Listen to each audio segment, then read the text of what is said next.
Not the token with the split ends coming for Fani Willis.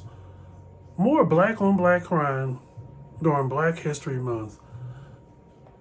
With a little over a week left. Alright, you white motherfuckers, all eyes on me.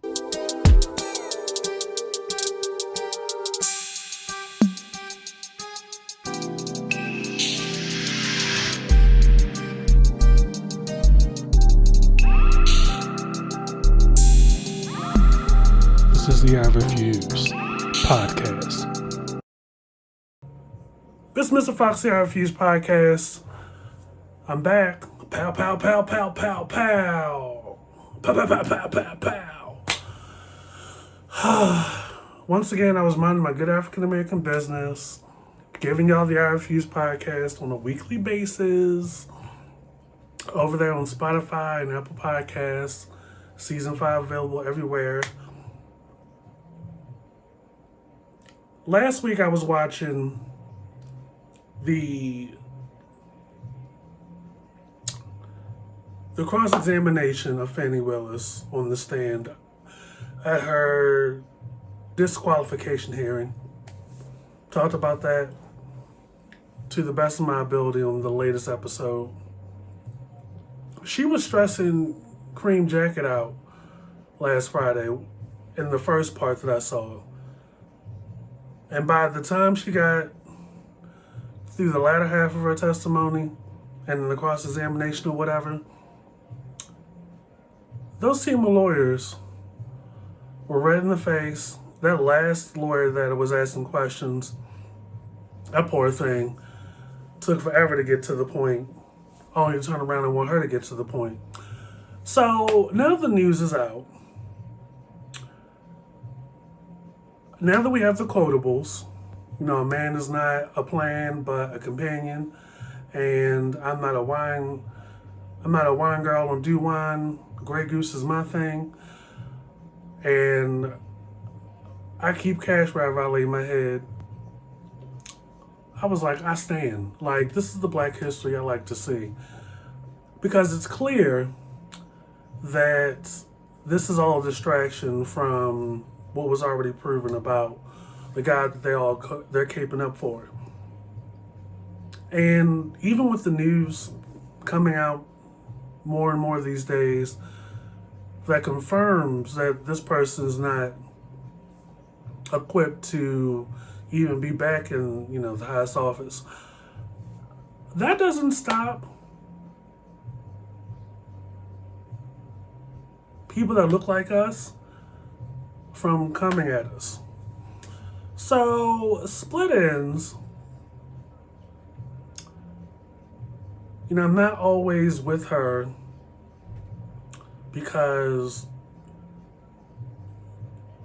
she is caping for a lot of folks, and she's not aware that she, like the one girl that was on Apprentice years ago, Celebrity Apprentice, are being paid to go at other black people.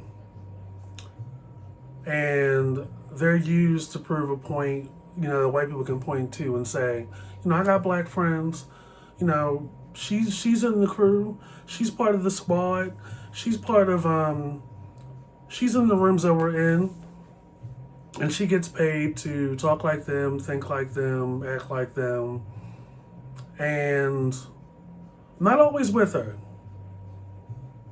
Very intelligent. Some of what she says makes sense. But for her, split ends, to go and say what she's said recently about Fani Willis, I had to take a pause. But listen. And that's what he's saying. He's saying that there is corruption down in Fulton County. Maybe at the time you didn't believe that man, but now you most certainly will. Maybe you didn't believe me a couple of weeks ago when I said DEI policies are harmful, because obviously what's going to happen is to fulfill certain quotas to make sure that we look good and people look like they're all different. Yeah, we were going to suspend intelligence. You're going to be willing to suspend actually hiring people that are better qualified for jobs. And I now feel certain that the biggest argument against DEI is Fani Willis. Yep, the district attorney who indicted Donald Trump down in Fulton for what? Well, I'll jog your memory. They were saying that Trump and his allies attempted to reverse Fulton County's election results fraudulently. They were saying corruption. Our county would never do anything that is corrupt or illegal. Everything is top tier down here. We don't do that.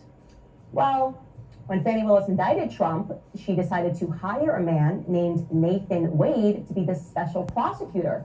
So his job was to help with Trump's prosecution. Okay, no big deal. But just one day after, Nathan Wade rather mysteriously filed for divorce from his wife. And he also filed to have all of the records sealed in that divorce case. Now, that just seems a little weird. Maybe it's nothing, or maybe it's everything. Wade, in the meantime, billed Fulton County over $650,000 for his work on the Trump case over these past 2 years. Now, that's a lot of money, $650,000. Could that be corrupt? Yeah, turns out it was. After a while, it was revealed that special prosecutor Nathan Wade had a very special relationship with Fani Willis. So the ironic thing about Split Ends talking about DEI is that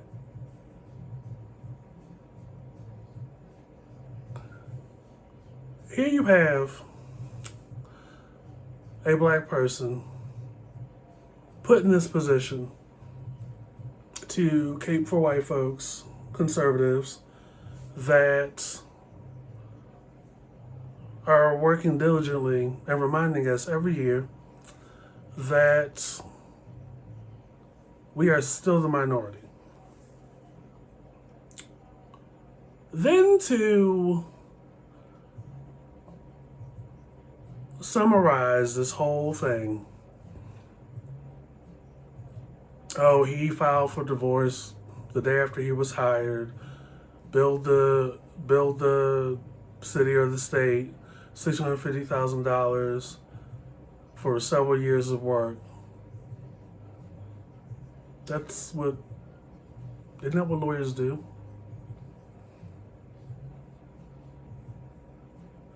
And a person filing for divorce a day after they're hired, that man went on the stand and said his marriage had been irretrievably broken for a while before that. Now, I did say on the podcast, some of y'all ran the timeline on the Bird app talking about, at this point, they should lock up the D behind the counter at CVS. I'm like, oh God. Yeah, it's risky to shit where you sleep. Very, very risky. But also not that special. Like, any adult with a heartbeat, a pulse, is currently working somewhere where coworkers are smashing. I myself have worked several places where it had been rumored for a while that two people in the same office were smashing in the building, which is all one floor. But it was confirmed, and out of nowhere, leadership decided to put out a personnel announcement that the guy who was married at the time was being reassigned to a component across the street. We didn't even know he was up for anything. But this is not that special. So I find it very interesting that this is now an issue after Fani Willis did the investigation, which was years in the making.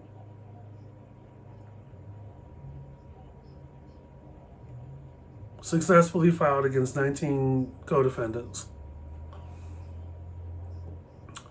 But here goes Split Ends referring to her as a ghetto superstar. I'm like, good grief, more black on black crime. Like, the reason for diversity, equality, inclusion, and by the way, the last person, Split-In should be the last person to talk about that sort of thing, because you're not on anybody's personnel board to measure who's qualified, which is, and that in and of itself is a subjective term. It's depending upon who's on the other side of the table. But to imply that Fani Willis, in Split-In's summary, is less than intelligent, trying to tying the analogy to her argument, within her argument, that that affirmative action, things like affirmative action and diversity, equality, inclusion, which is essentially an updated or an extension of affirmative action, is watering down and causing an imbalance in the talent pool. But the other edge of that sword is that you're keeping very much alive the attitude and the stereotype that minorities and people of color are less than intelligent.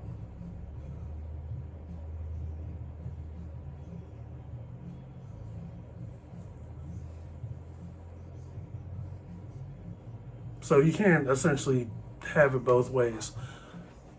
And this coming from somebody who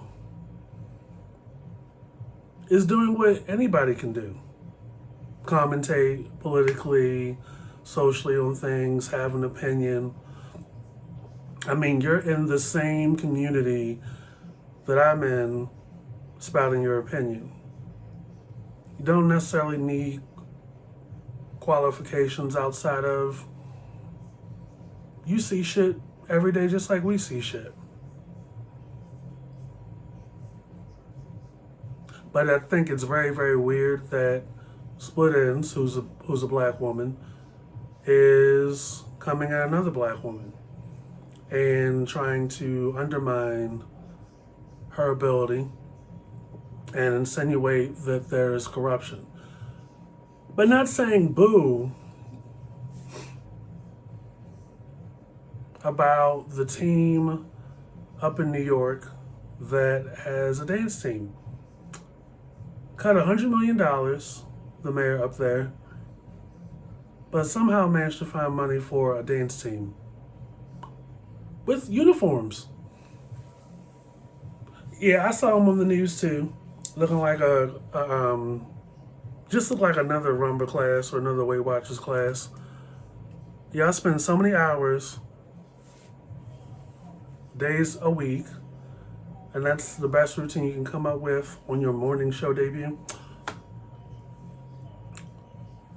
Just saying, like, there are bigger fish to fry.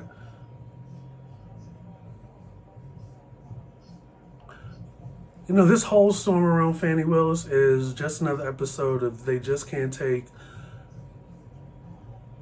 a Pretty Lady Being Nice. And they can't be honest with themselves that they really don't like people coming for their boy. Even if it's a person of the same hue as them. But here it is, February the 20th, a little over a week left of Black History Month. And we got this.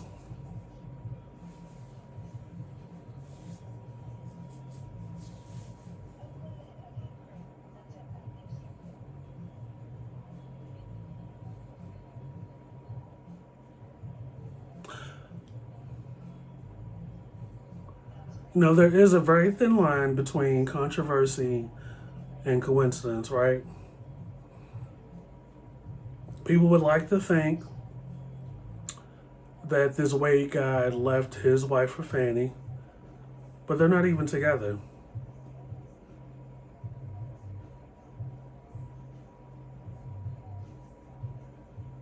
But people love to make these narratives in their summons and in their court filings to not only undermine the character but the credibility of black people.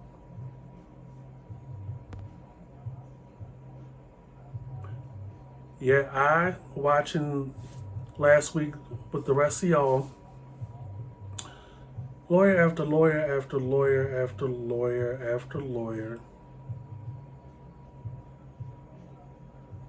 tried different ways to try to trap DA Willis on the stand. There was almost 2.5 hours into it. They just could not step away from this money that she keeps wherever she lays her head. And it's like, y'all are trying to do all this, not mentioning that much about the relationship. Like, that's not at the front. Like, why does this lady keep cash money where she lays her head? Can't get the amount right. Just so fascinated. And trying to imply that, oh, she's doing this so she doesn't have to report it.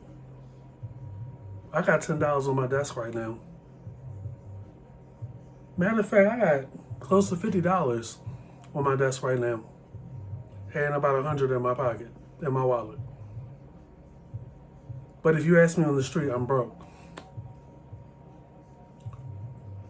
Like, what do you think that money's from? Working, being employed.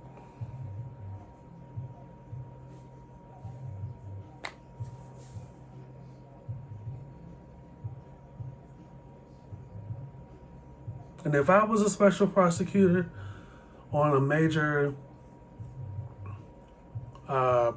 political or election fraud case, like contract work, I'm using personal hours, using my talent. All lawyers serve whomever is financing. Billable hours. Why wouldn't it be 6 figures over 3 years?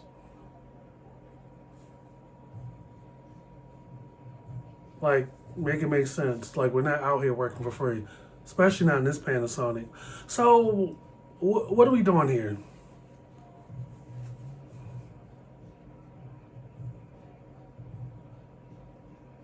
This is where we are in Black History Month. Then, y'all tried to make a big thing out of, allegedly, Kelly Rowland walking out of the morning show because her dressing room accommodations were not up to par with J-Lo's. So let's just say that was the case, right? I'm going to lean towards there has to be more to it than that, because if there's one thing I know about Calandria Rowland is that she is well-versed in publicity, public relations, just great at conducting herself in a professional manner, not causing a ruckus. You never heard stories in a 30-year career of her being problematic, but she's not meek. So maybe, but let's just say that was the case, right? Could you imagine being a successful recording artist, entertainer, a real vocalist? That's her voice on the records, whether it's Destiny's Child's albums and her solo stuff. There's no ghost vocals. There's no other black woman doing the backgrounds or is assisting in the leads.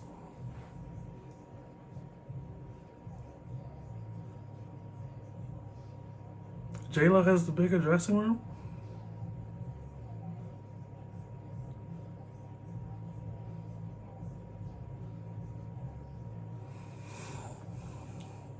I honestly would cause a sting too, because it's like every year we have this conversation, and y'all do the due diligence to back up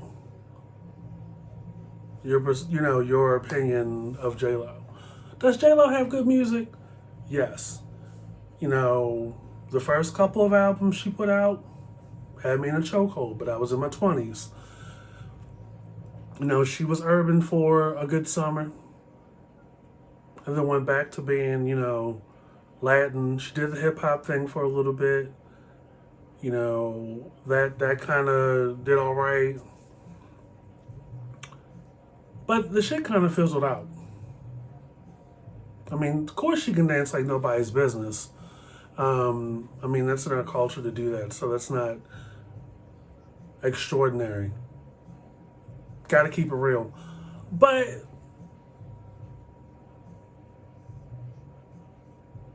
what have you done lately that warrants you having the better accommodations? Now, had it been like Kelly Rowland and Janet Jackson, I would have been like, hey, she could have the bigger dressing room. If it was Kelly Rowland and Madonna, hey, she could have the bigger dressing room.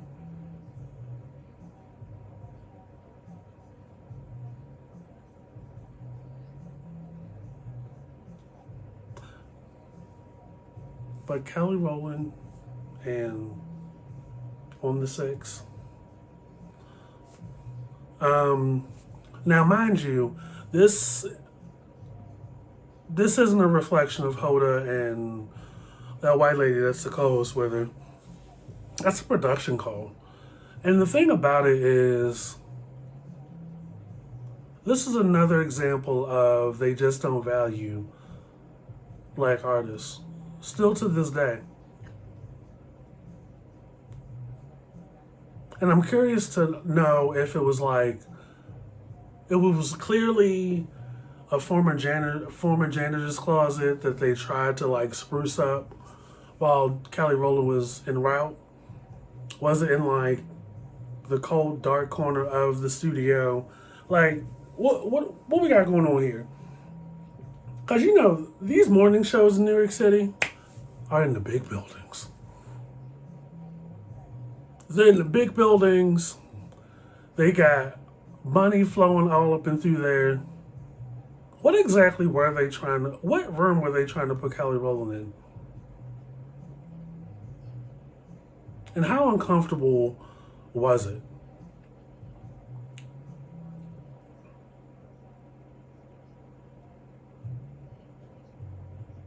I say on the IFU's podcast often, they will subtly remind you that you are less than deserving of less quality.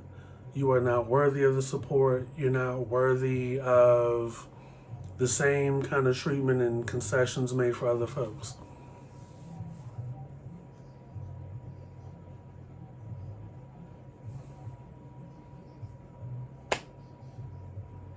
Show of hands, how many of y'all have listened to J-Lo's latest album? Nobody? Oh, there's probably one person in the back over there.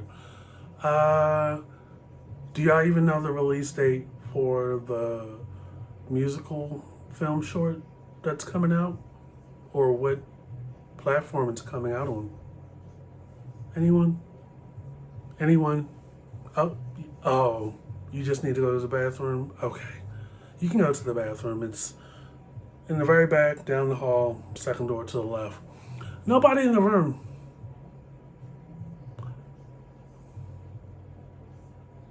Jenny from the Block probably hasn't had a hit since before Obama was president. And yes, that's me being petty. So I just don't get it.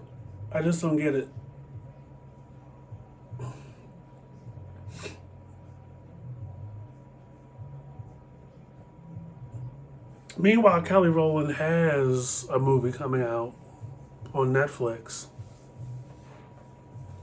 No, yes, Calandria Rowland is acting again. I mean, it's Tyler Perry, where everything is written, produced, and directed by one person. Hopefully, the men units won't be as bad as they were on that one movie starring Crystal Lewis from Have and Have Nots, where the hair was bad. Each take or angle, the hair was moving or the hat was moving. They were delivering the lines, all kinds of horrible. But, you know, we're going to support Kelly Rowland, and we love Trevante Rhodes over here. But she actually has a movie coming out on Netflix.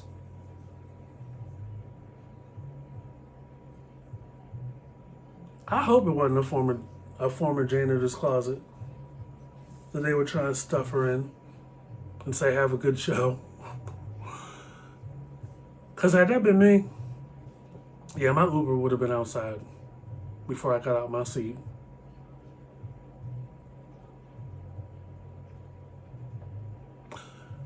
Last but not least, 16 Carriages and Texas Hold'em, Beyonce's 2 new country singles that are out, which are preceding Act 2, her country album coming out on the 29th of March. Texas Hold'em is set to debut at #1 on the Hot 100 Billboard chart next week. This is huge for a lot of reasons. First of all, we really should be arriving at a point right now where we have nothing but respect for Beyonce, because here you have an artist who started out as strictly R&B. Beat that statistic, the normal shelf life of an R&B act is roughly 10 years. She is going well into her 3rd decade. And she is going to drop a country album. The singles are already doing well. It's already forcing country radio to actually take the calls and the requests to play the songs on country radio. A lot of people have tried to get ahead of the Hufflub and say, oh yeah, she's welcome. Of course she's welcome. Well, the last time she was welcome, she performed Daddy Lessons with the the Chicks on the CMT Awards a couple years ago. Performance was, in real time, critically acclaimed in such a major way that they put the live version on Spotify. But on the actual website for the Country Music Awards, it was up 1 minute and scrubbed completely off the website, allegedly. Never to see the light of day. But the bigger discussion that needs to be had is why this is so huge is because here you have Beyonce at the level that she is, worldwide, several continents over, using her platform, her name, her level of fame and celebrity impact to strictly do a country album. As a country girl, she's from Houston. Back when y'all thought, the twang was coming across to some of y'all like the girl was slow or dumb, is reiterating and reaffirming what has long been said at dinner tables and conversations amongst critics that hasn't been discussed enough, that everything country, gospel, rock and roll, R&B, pop, blues, jazz, gospel,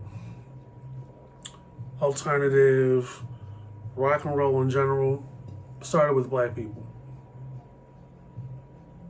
country music, particularly like the bluesy part, came from black people many, many, many, many generations ago. So to see a person, a black artist as big as Beyonce,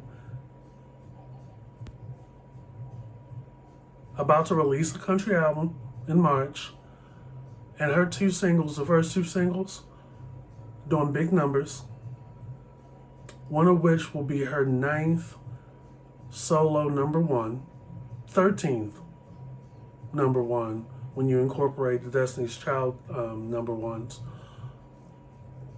And Girlfriend's in her 40s. Now, had she been just a regular R&B act, she probably would have had like a 10-year run, had like probably 2 or 3 albums, went over to like a Blue Note Records or did like covers and standards and jazz and stuff. Nothing wrong with that. But that tends to be the route when you go from a big label to a small label. But during that time, not too long after she released I Am Sasha Fierce, she started Parkwood Entertainment. She manages herself. She makes all the shots, makes all the phone calls, and the country album, like her previous efforts, are coming out through Parkwood Entertainment. And people are throwing themselves out the window because they have it in their heads that country music is for whites only. No. Just like I thought, had a lot of people out here trying to convince us that rock and roll were for whites only. The gag is a lot of white rock and roll acts, made it big off of covering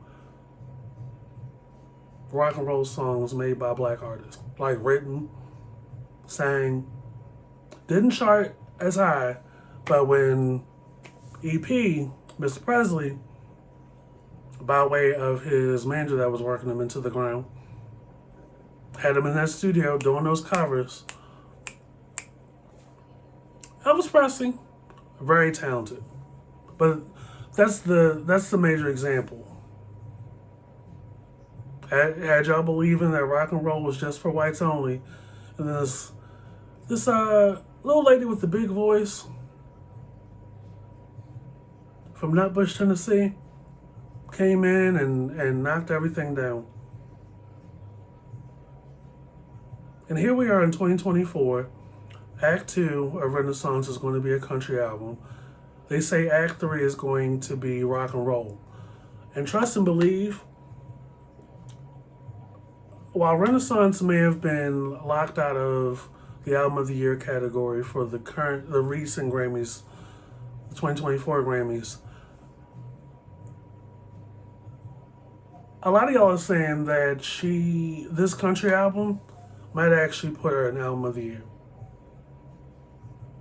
But once again, she will be going up against Taylor Swift again. I can guarantee it. This Torture Artist Department album that's coming out in April, and then Ariana Grande, if and when that comes out in March, it's going to be stiff competition come next Grammys. But trust and believe, Renaissance Act 2 is definitely going to be in that category. And she is definitely, Beyonce, going to keep doing it through Act 3. All of it's a huge deal, but big numbers off the 2 singles, 16 characters, and Texas Hold'em. Texas Hold'em is set to debut, like I said, at number 1 on the Billboard Hot 100 next week. And the rest will, of course, be history.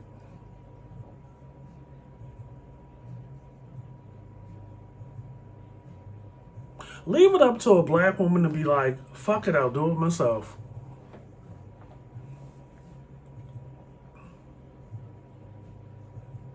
It's Mr. Foxy Fuse podcast. Another great time talking to y'all during Black History Month.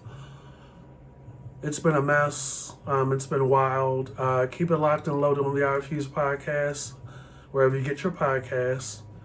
We're on 8 platforms. We're also on the YouTube channel where you see this video at iRefuse Podcast. Follow and subscribe to the channel. Follow and subscribe to the Twitter at iRefuse Podcast. Follow and subscribe to the Instagram at iRefuse Podcast _between the words. Link in both profiles will take you to the iRefuse Podcast and the other podcasts that we have out. Also the WordPress blog, if you dare. So yeah, we'll catch you guys later. Maybe next week. If y'all on your best behavior until then. If y'all keep backing up, you'll have more content. That's just how we roll. Take it easy. Fendi, like the bag.